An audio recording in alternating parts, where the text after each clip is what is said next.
Hello everyone, welcome on my channel KD प्रयास academy. और आज की जो वीडियो है वो सोशल साइंस स्टूडेंट के लिए है जो सीटेट पेपर 2 की तैयारी कर रहे हैं। तो अगर आप सीटेट पेपर 2 की तैयारी कर रहे हैं, चाहे आप सेल्फ स्टडी से कर रहे हो चाहे किसी भी तरीके से कर रहे हो, अभी आपके पास समय है। आप एनसीईआरटी और थोड़े थोड़े क्वेश्चंस को प्रैक्टिस ज़रूर करते रहिए। इससे क्या होगा, पहले एनसीईआरटी पढ़ना इम्पॉर्टेंट है, वो सभी को पता है। और क्वेश्चन सॉल्व करने से अभी से क्या होगा, जैसे आप अभी सॉल्व करते हैं, ठीक है, थोड़ा सा समय लूँगी, उसके बाद हम क्वेश्चंस को देखेंगे। ये पेपर जो मैं शो कर रही हूँ आपको 2023 का पेपर है और इसमें से 15 क्वेश्चंस हम लोग कोशिश करेंगे, नहीं तो 10-10 क्वेश्चंस देखेंगे डेली।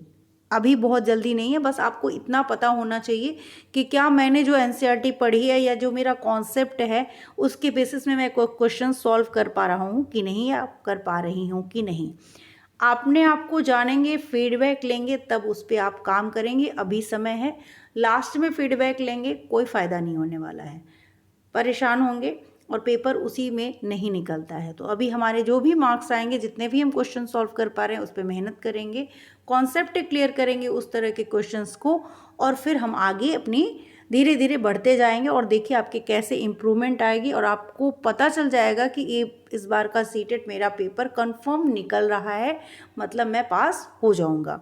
ठीक है, तो चलिए पहला क्वेश्चन देखते हैं और बिना देर किए फटाफट हम लोग देखेंगे। और उससे पहले आप लोगों से रिक्वेस्ट है कि आप लोग एक लाइक ज़रूर करिएगा। लाइक करने में आप लोगों को थोड़ा भी कंजूसी आई थिंक नहीं करना चाहिए। शेयर कर दीजिएगा उन सभी लोगों को जो सीटेट पेपर की तैयारी कर रहे हैं। सीटेट एक बार हो जाता है तो हम लोग सुपर टेट की प्रिपरेशन में लग जाएंगे। ठीक है, तो पहला क्वेश्चन है, निम्नलिखित मूल्यांकन संबंधी प्रश्न पर विचार कीजिए। लोकतंत्र में लोग किन किन तरीकों से भागीदारी कर सकते हैं? विद्यार्थियों द्वारा उसके कुछ उत्तर जो हैं वो नीचे दिए गए हैं।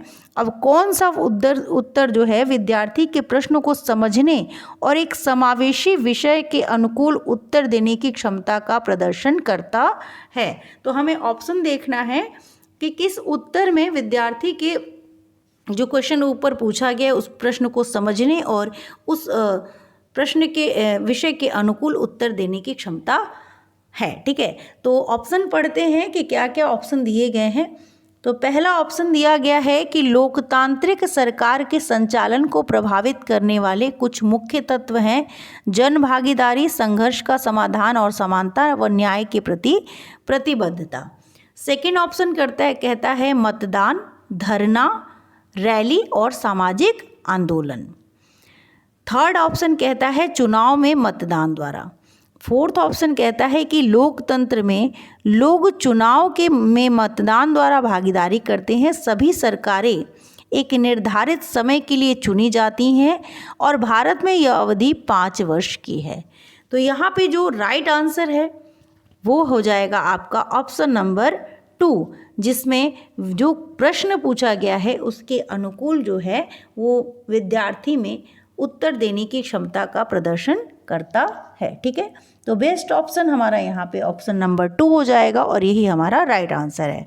क्वेश्चन नंबर 32 देखते हैं और 32 में क्या पूछा गया है। निम्नलिखित मूल्यांकन संबंधी प्रश्न पर विचार कीजिए। साप्ताहिक बाजार और शॉपिंग मॉल में क्या अंतर है? ठीक है, पूछा गया है कि साप्ताहिक बाजार और शॉपिंग मॉल में क्या अंतर है और विद्यार्थियों द्वारा इस लिखे गए कुछ उत्तर नीचे दिए गए हैं। ठीक है, किस उत्तर में विद्यार्थी द्वारा अपनी तुलना, यानी दोनों के बीच में जो अंतर है, तुलना है, वो कर पाने की क्षमता का प्रदर्शन करने में, यहाँ पे पॉइंट ध्यान दीजिएगा कि यहाँ पे लिखा है कि कौन सा ऑप्शन जो है वो बच्चे जो विद्यार्थी तुलना कर रहा है उसकी तुलना कर पाने की क्षमता का प्रदर्शन करने में असफल दिखता है, नॉट सफल नहीं है, यहाँ पे असफल वाला ऑप्शन पूछा गया है। तो इस तरीके से हमको एग्जामिनेशन रूम में भी ध्यान रखना चाहिए कि प्रश्न में कहीं नहीं वाला ऑप्शन तो नहीं है पूछा गया है। तो प्रश्न को ध्यान से पढ़िए और इसी तरीके की जब आप प्रैक्टिस करते रहेंगे तो आपको खुद ही पता रहेगा कि हमें एग्ज़ाम के दिन क्या करना है और किस तरीके से प्रश्न को पढ़ना है। ठीक है,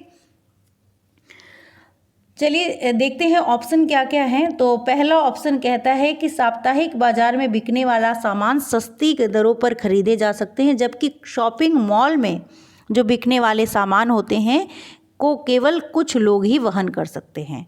ऑप्शन 2 कहता है कि साप्ताहिक बाजार में स्थायी दुकानें नहीं होती हैं, जबकि शॉपिंग मॉल में दुकानें लंबे समय तक रहती हैं। सही बात है, अभी तक तो जितनी बातें हमें तुलना है वो सही है। ऑप्शन 3 कहता है कि साप्ताहिक बाजार ग्रामीण व शहरी दोनों क्षेत्रों में लगते हैं, जबकि शॉपिंग मॉल प्रायः शहरी क्षेत्रों में होते हैं। ठीक है। ऑप्शन नंबर 4 साप्ताहिक बाजार वैसे बाजार होते हैं जो सप्ताह की किसी निश्चित दिन लगते हैं, जबकि शॉपिंग मॉल बहुमंजिला इमारतें होती हैं जिनमें भिन्न भिन्न मंजिलों पर दुकानें होती हैं। तो जितने भी ऑप्शन दिए गए हैं उन सब में सबसे क्वेश्चन के अकॉर्डिंग जो सबसे राइट ऑप्शन हो जाएगा वो हो जाएगा आपका ऑप्शन नंबर 4। ठीक है। तो यहाँ पे हमारा क्वेश्चन नंबर 32 का ऑप्शन नंबर 4 जो है वो राइट हो जाएगा। और चलते हैं नेक्स्ट क्वेश्चन की तरफ जो है क्वेश्चन नंबर 33। ठीक है। वीडियो अच्छी लगी तो लाइक करते चलिएगा और अपने फ्रेंड्स को भी शेयर कर दीजिएगा जो भी सीटेड पेपर की तैयारी कर रहे हैं। कक्षा 6 के कुछ विद्यार्थी प्रश्न करते हैं कि यदि पृथ्वी सपाट नहीं है तो मानचित्र कैसे सब कुछ पृथ्वी सपाट नहीं है तो मानचित्र कैसे सब कुछ सपाट दिखाते हैं। अब इस प्रश्न को संबोधित करने का सर्वश्रेष्ठ मार्ग क्या होगा, यही प्रश्न है हमारा। और इसके कुछ ऑप्शन दिए गए हैं। पहला ऑप्शन कहता है कि सजीवता के साथ यह दिखाना कि कैसे मानचित्र और ग्लोब हमारे पृथ्वी से मिलते जुलते हैं। सेकेंड ऑप्शन है कि विद्यार्थियों को मानचित्र दिखाना।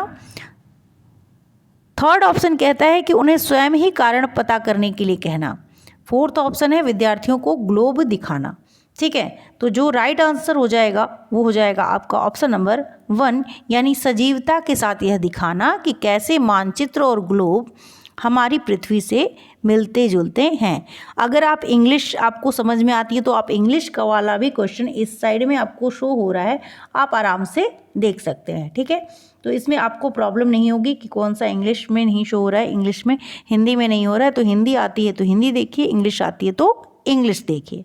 ये आपको क्वेश्चन पेपर में भी वहाँ पे भी मिलेगा, बड़ी आसानी से आप इस चीज़ को देख पाएंगे। जब ऑनलाइन एग्ज़ाम होता है तो थोड़ा सा प्रॉब्लम आती है इस चीज़ में, क्योंकि आपको स्क्रॉल करके अप एंड डाउन करना पड़ता है। पहले हिंदी देखो फिर उसका इंग्लिश देखो नीचे, तो उसमें थोड़े सी टाइम भी किल होती है। लेकिन जो ऑफलाइन पेपर होते हैं उसमें यही फ़ायदा है आपका कि आपको सामने ही दोनों ही लैंग्वेज में दिया हुआ है। जैसे ही कोई ऑप्शन आपको नहीं समझ में आ रहा है, सपोज़ मैं हिंदी की ही हूँ लेकिन कुछ हिंदी इतनी टेढ़ी होती है कि वो नहीं समझ में आती है, तो झट से उसकी इंग्लिश वाला पार्ट देख लेते हैं और वहाँ पे हमको क्वेश्चन या ऑप्शन जो भी है वो क्लियर हो जाता है। तो ये सारी चीज़ें आप पेपर में अपनी हेल्प के लिए कर सकते हैं। यहाँ पे हो गया क्वेश्चन नंबर 33 का option number 1 is the right answer. अब देखते हैं क्वेश्चन नंबर 34 क्या कहता है। और आज हम लोग 10 क्वेश्चंस देखेंगे, यानी 31 से 40 तक, तो वीडियो को एंड तक देखिएगा। क्वेश्चन नंबर 34 क्या कहता है, निम्नलिखित कथनों को पढ़िए तथा सही विकल्प का चयन कीजिए। अभिकथन और तर्क का ये क्वेश्चन है। सामाजिक विज्ञान का कला के साथ परस्पर दृढ़ संबंध है। ठीक है। तर्क क्या कहता है कि चित्रकला, मूर्ति कलाएं, प्रागैतिहासिक शिल्प कृतियाँ इत्यादि सामाजिक विज्ञान की ही कई शाखाओं के साक्ष्य प्रमाण को निरूपित करते हैं। ऑप्शन नंबर 1 है कि अभिकथन और तर्क दोनों सही हैं, तर्क अभिकथन की सही व्याख्या है। ऑप्शन नंबर 2 कहता है कि अभिकथन गलत है परंतु तर्क सही है। ऑप्शन नंबर 3 कहता है कि अभिकथन और तर्क दोनों सही है परंतु जो तर्क है वो अभिकथन की सही व्याख्या नहीं है। फोर्थ ऑप्शन है कि अभिकथन सही है परंतु तर्क गलत है। तो यहाँ पे हमारा अभिकथन भी पढ़ लिया हमने और तर्क भी पढ़ लिया। जो राइट आंसर हो जाएगा वो हो जाएगा कि अभिकथन और जो तर्क है वो दोनों ही सही हैं और जो तर्क है वो अभिकथन की सही व्याख्या है। ठीक है। तो यहाँ पे 34 का option number 1 is the right answer. Next question देखते हैं। नेक्स्ट क्वेश्चन नंबर 35 क्या कहता है, तो 35 कहता है कि निम्नलिखित कथनों को पढ़िए और सही विकल्प का चयन कीजिए। अगर आप लोगों को ये सारी चीज़ें जो भी एनसीईआरटी की क्लासेस देखनी हैं तो आप मेरे चैनल पे देख सकते हैं। अभी मैंने स्टार्ट किया है, जस्ट बहुत ज़्यादा क्लासेस नहीं हुई हैं, थोड़ी सी तेज़ी अब हम लोग लाएंगे क्योंकि अभी मई आने वाला है, तो मई से हमारी क्लासेस बहुत तेज़ी से चलेंगी। और आप प्रीवियस ईयर पेपर 2024 का भी देख सकते हैं। 2011 तक के पूरे पेपर हम लोग करने वाले हैं, तो चैनल को सब्सक्राइब कर लीजिएगा ताकि आपको नोटिफिकेशन जब भी वीडियोज़ आएँ तो मिल सके। निम्नलिखित कथनों को पढ़िए। क्वेश्चन नंबर 35 कहता है कि निम्नलिखित कथन को पढ़िए, और यहाँ भी अभी कथन और कारण दो कथन दिए गए हैं, सॉरी। तो देखिए, कथन सही विकल्प का चयन करना है। कथन ए कहता है कि सामाजिक विज्ञान की प्रकृति साक्ष्य आधारित, अनुभविक और सत्यापनीय है। The nature of social science is evidence based, empirical and verifiable. ठीक है। तो कथन बी क्या कहता है, इसका अध्ययन प्रायः एकल घटना के बहुल व्याख्यान की ओर ले जाता है। अब ऑप्शन हमारा कौन सा सही है, तो यहाँ पे जो राइट आंसर है 35 का वो है आपका ऑप्शन नंबर 4, यानी अभी कथन ए और कथन बी जो हैं वो दोनों ही आपके सही हैं, इसलिए हमारा ऑप्शन नंबर 4 यहाँ पे राइट हो जाएगा। ठीक है। तो कथन ए और कथन बी दोनों सही हैं, इसलिए option number 4 is the right answer. Question number 36, रोजी ने एक महिला का नर्स के रूप में, जल्दी पढ़ने के चक्कर में पता नहीं क्या नर्स को पर्स, और रोजी ने एक महिला का नर्स के रूप में तथा पुरुष का अभियंता के रूप में चित्र बनाया। ठीक है। इसके पीछे का कारण पूछने पर उसने उत्तर दिया,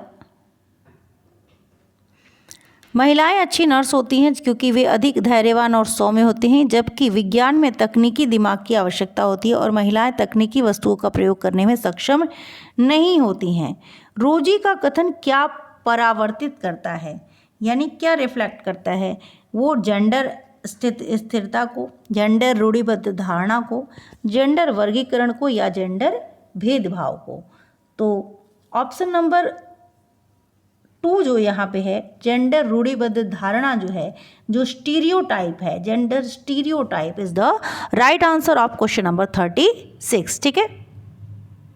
क्वेश्चन नंबर 37 क्या कहता है, क्वेश्चन नंबर 37 कहता है कि विद्यार्थियों को भारत की चुनाव प्रक्रिया के बारे में सुपरिचित कराने के लिए निम्नलिखित में से कौन सी शिक्षा शास्त्रीय विधि श्रेष्ठ होगी। विद्यार्थियों को उनके पड़ोस में चुनाव संबंधी सर्वे करने के लिए कहना, या कक्षा में कक्षा प्रतिनिधियों के लिए चुनाव का आयोजन करना। ऑप्शन नंबर 3, स्थायी चुनाव का वृत्तचित्र प्रदर्शाना, और ऑप्शन नंबर 4, किसी विशेषज्ञ को व्याख्यान के लिए आमंत्रित करना। क्वेश्चन नंबर 37 का ऑप्शन नंबर जो 2 है यहाँ पे, कक्षा में कक्षा प्रतिनिधियों के लिए चुनाव का आयोजन करना इज द राइट आंसर, और यहाँ पे आपका ऑप्शन नंबर 2 जो है वो सही हो जाएगा। ठीक है। फटाफट हमने देखिए 37 को मतलब 7 क्वेश्चन कर लिए, 3 क्वेश्चन और बाकी हैं। 10-10 क्वेश्चन करते हैं ताकि आप लोग पूरी की पूरी वीडियो देखें और हमारी मेहनत जो है वो कहीं किसी की हेल्प करने में किसी भी तरीके से काम आए। बस यही चाहते हैं कि जिस तरीके से हमें थोड़ा सा, हमारे समय में ये ऑनलाइन चीज़ें नहीं थी, ठीक है, तो हमें इस तरह की हेल्प नहीं मिली। हमने पूरा छानबीन की, कैसे होगा, पूरा एनसीईआरटी पढ़ा और उस तरीके से हमने निकाला है, और वही सही मेथड भी है। जो लोग आज नहीं कर रहे हैं ना, उनको एक बार में तो वो निकाल ही नहीं पा रहे हैं। तो आप एनसीईआरटी जो चीज़ें हैं, अपने एक्सपीरियंस, हमें बहुत मेहनत लगी है, वो सारी चीज़ें आपको ऑनलाइन के माध्यम से कुछ अपने एक्सपीरियंसेस जब शेयर करते हैं तो उसको आप देखिए, क्योंकि बिना हमने पास किए वो कोई भी आपको अगर बता रहा है तो बहुत नए नए हुए हैं, वो तो बात करें, वो बात अलग है। लेकिन अगर कोई 6-7 बार दिया है सीटेट का पेपर और निकाल के बैठा हुआ है तो उसको देखिए, ज़रूर सुनिए, और अगर ठीक लगे उसकी बात, आप भी क्योंकि पेपर देख रहे हैं, सभी टीचर्स हैं यहाँ पे, कोई बच्चे तो यहाँ पे पढ़ने वाले हैं नहीं, तो सभी को समझ में आ जाएगा कि कौन कैसे कह रहा है। तो कोई हवा में बातें करने की ये चीज़ें हैं ही नहीं। जब आप पेपर 2 उठाएंगे ना, पेपर 2 बहुत टफ़ आता है। टफ़ इसलिए आता है, टफ़ का मतलब सिर्फ ये है कि वहाँ पे समझ कॉन्सेप्ट की चीज़ें क्वेश्चन पूछे जाते हैं, कॉन्सेप्ट बेस। अगर आप साइंस है, सोशल साइंस, किसी भी बैकग्राउंड से हैं, आपका कॉन्सेप्ट क्लियर है टीचिंग में, आपका कॉन्सेप्ट क्लियर है सब्जेक्ट में, तभी आप क्वेश्चन के राइट ऑप्शन को ढूंढ पाएंगे। ठीक है, चलिए बातें बहुत हो गई। अगर वीडियो अच्छी लगी तो प्लीज़ लाइक कर दीजिएगा। क्वेश्चन नंबर 38 देखते हैं। आदिवासियों और चलवासी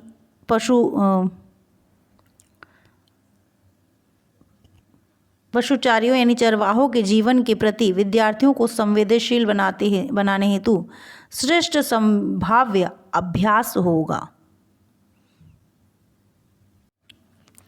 पहला ऑप्शन है बकरवालों पर चलचित्र अथवा वृत्त चित्र दिखाना।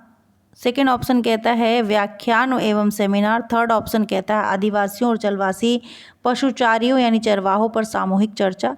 और फोर्थ है पाठ्य पुस्तक पठन। ठीक है, तो यहाँ पे कौन सा ऑप्शन राइट हो जाएगा वो देखते हैं।